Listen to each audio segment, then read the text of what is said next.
Bi dira arazo nagusiak. Irekitze ekonomikoa ezarri zenean, nekazaritzako eta abeltzaintzako 8 milioi tona janari inportatu genituen. Nekazaritza ekoizpenari balioa kendu zion horrek eta premia gorria eragin zuen.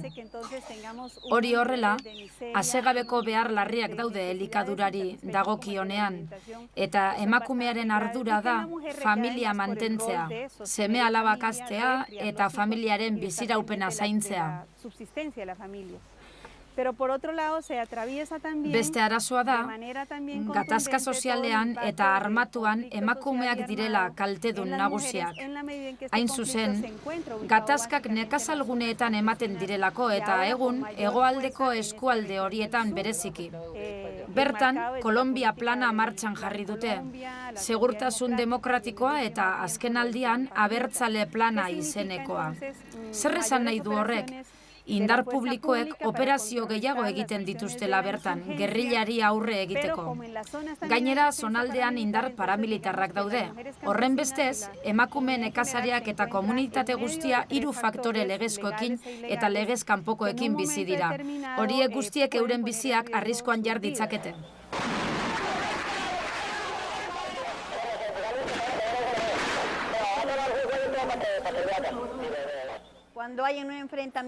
Liskarrak daudenean, gerra piztuko den beldur gara. Landan gaudenok, arriskuan gaude.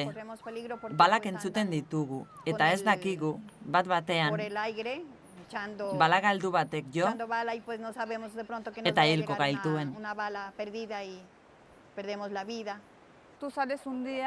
Egun batean, familiarekin lanera zoaz eta tiroak entzuten dituzu. Beldurtzen zara. Adrenalina sentitzen duzu eta eskutatu behar zara.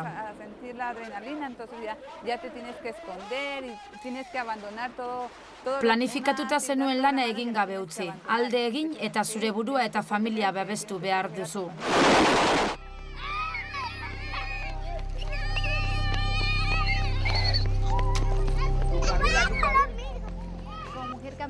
Emakume nekazariak garenez, borrokan esperientzia dugu.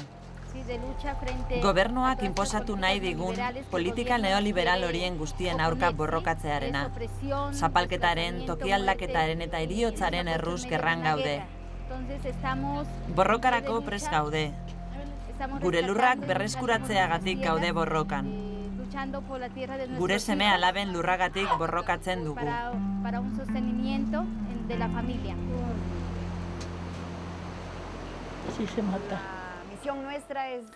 Lurra defendatzea da gure egitekoa, lurra erein, landu eta kimikoak barik. Organikoak kontsumitzea. Hori da behar duguna, eta gure ondorengoek, gure ilobek. Hori litzateke gure amets handia, autonomo izan nahiko genuke. Nekazarien familiok ere bizitzeko eskubidea dugu. Kolonbiarra gara, hortaz, eskubide batzuk ditugula uste dut, eta horiek errespetatzea eskatzen dut.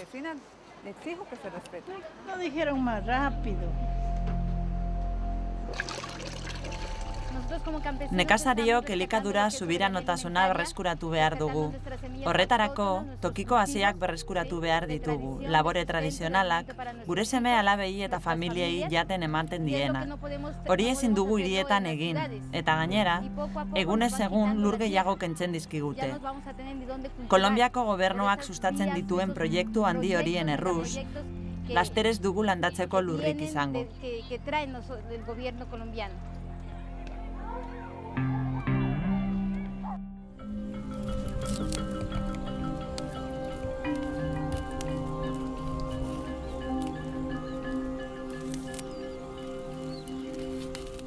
Que yo tenía que estar arrancando cebolletas ya, de esas de primavera, si se van a ir con invierno, muertas del asco. Nekazaritza ikasi nuenean, arreta gehien deitu zidan gauzetako bat izan zen pakete teknologikoak asko erabiltzen zirela. Produktu kimiko mordoa sartzen dituzte. Horietako batzuen ondorioak probatuta daude, beste batzuena berriz ez. Horregatik, horien ondorioak gerora ikusiko dira. Hori guztia baztertu nuen ekoizten hasi nintzenean, oso arriskutsua iruditzen zitzaidan. Gainera, Nikaraguako bananaguneetako nekazarien kasuak irakurriak nituen. Osasun arazo oso larriak izan zituzten toxikoekin kontaktuan egoteagatik. Eguraldi aldaketen ondorioz, hain bigun dagoen baba hau ez da dendetara ia iristen. Zure aukera da etxean horrela hartu nahi izatea. Oso multinazional gutxiren esku dago elikagaiak ekoizteko negozioa. Nekazariok erabil ditzakegun pakete teknologikoen negozioa. Nekazaritza industria honetan oinarritzen da. Lehen gaiak baino ez ekoiztea, eta beste batzuek horiei etekina ateratzea. Hori saihestu behar dugu. Tokiko produkzio txikia berreskuratu behar dugu. Ingurukoei jaten ematen dion ekoizpena. Eta hori guztia egiteko emakumeek zailtasun berak ditugula konturatu naiz. Sí, ¿sabes? Porque no fue, eso es, porque no fue un buen día, hay que pasarlo con calorazo. Se quedan ahí. Vamos a ver si...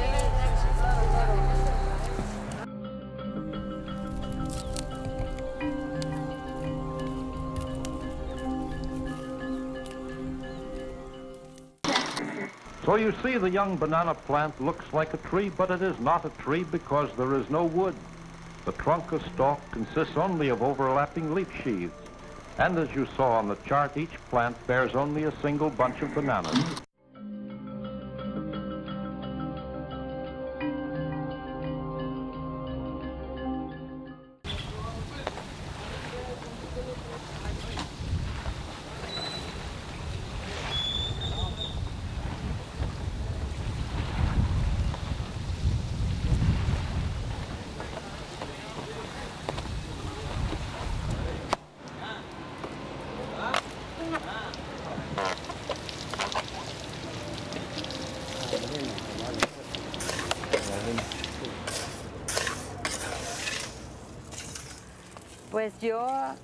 Arroz apurau prestatzen nabil. Eskerrak Jainkoari eta gobernuari arroz apurau ematen digutelako. Bananaguneetako langile ohiak gara, eta 17 urte daramatzagu borrokan. Azken 3 urteotan hemen egon gara. Nazioarteko enpresek Nikaraguan egindako kalteak euren gain noiz hartuko zain.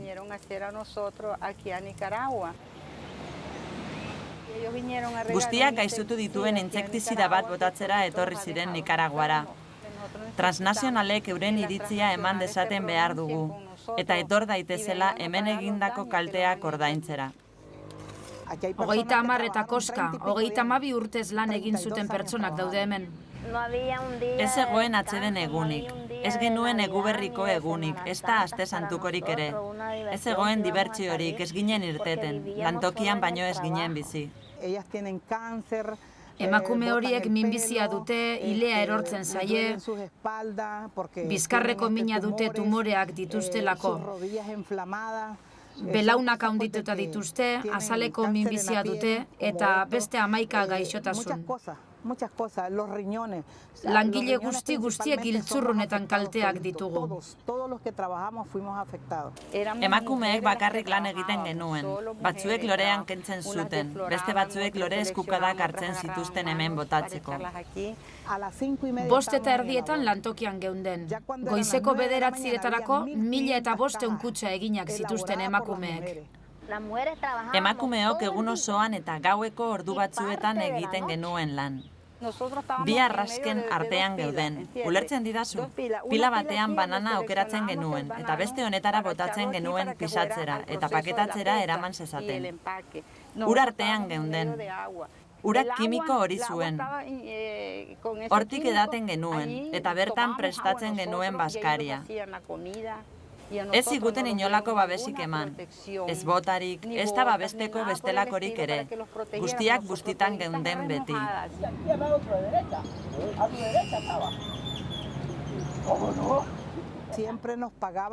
Beti haiek nahi zutena ordaintzen ziguten. Egunero 24 ordu baino gehiago lan egin eta 315 zentabo irabazten genuen 15 eguneko. Gizonezkoek irabazten zutenaren erdia irabazten genuen.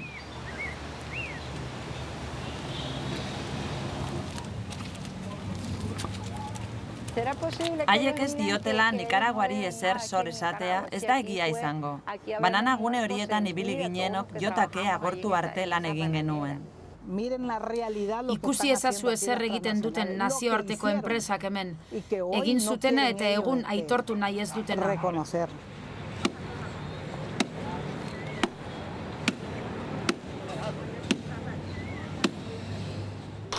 Hope you enjoyed the trip. We know you like bananas.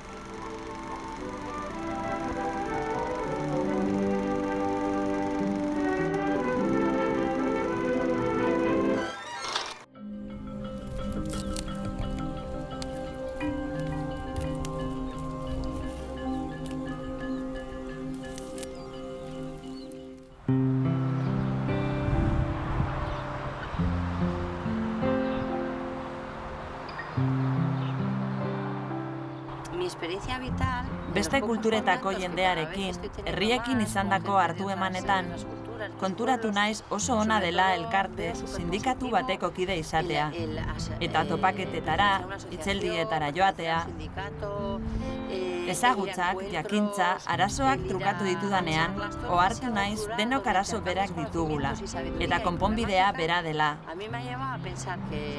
Bia kanpesinaren leloak dioenez, borroka globaliza dezagun. Itxaropena globaliza dezagun.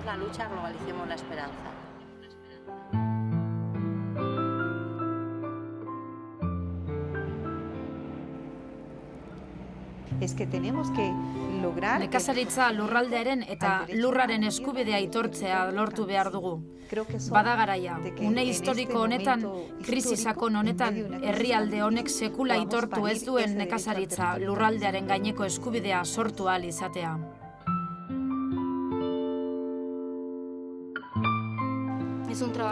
Lan gogorra da, urte asko beharko dituen barne prozesua. Lehenengo kontzientziatzea, autoestimua igotzea, garenaz eta gure autodeterminazioaz arro egotea.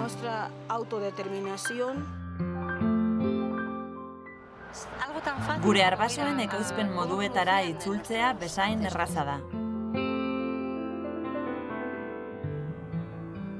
Baina hemen gaude borrokan, bukaera arte. Kide guztiei, emakumei esaten diet, harro nagoela haietaz.